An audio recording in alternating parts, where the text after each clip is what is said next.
Pygmalion était un sculpteur au talent unique. Ses travaux étaient admirés partout dans le monde.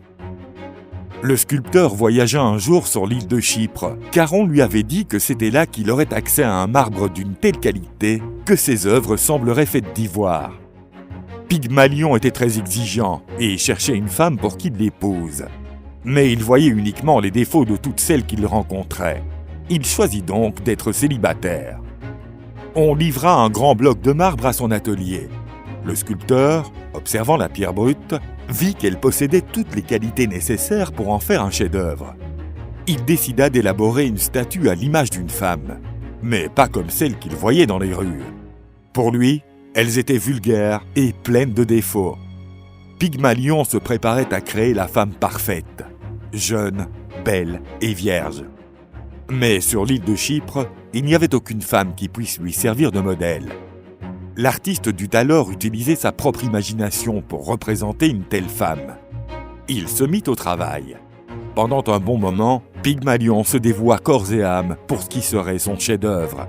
Le sculpteur exerça tous ses talents pour que chaque petit détail de son œuvre soit parfait. Il avait produit la plus belle des statues qu'il ait jamais sculptées. Pygmalion était ravi de son travail et il l'appela Galatée. La statue était si parfaite que l'artiste devait parfois la toucher pour s'assurer qu'il ne s'agissait pas d'une vraie femme. Son amour pour sa statue était tel qu'il la coucha même dans son lit, à ses côtés. Arriva alors le jour de la fête célébrant la déesse Aphrodite, déesse de l'amour. Pygmalion se rendit compte qu'il était obsédé par Galatée, sa bien-aimée de marbre à l'aspect d'ivoire. Il se rendit donc au temple pour rendre les hommages qui étaient dus à la déesse.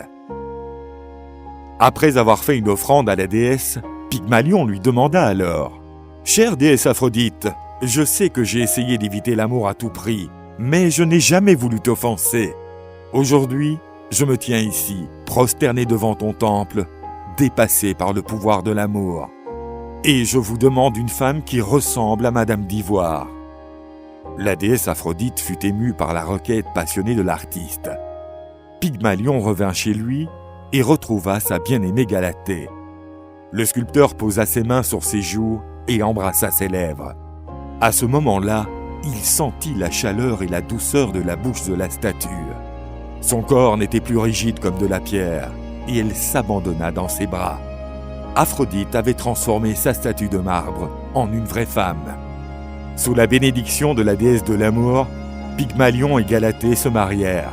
C'est de cette union que naquit Paphos, qui, un jour, fonderait une ville en l'honneur d'Aphrodite.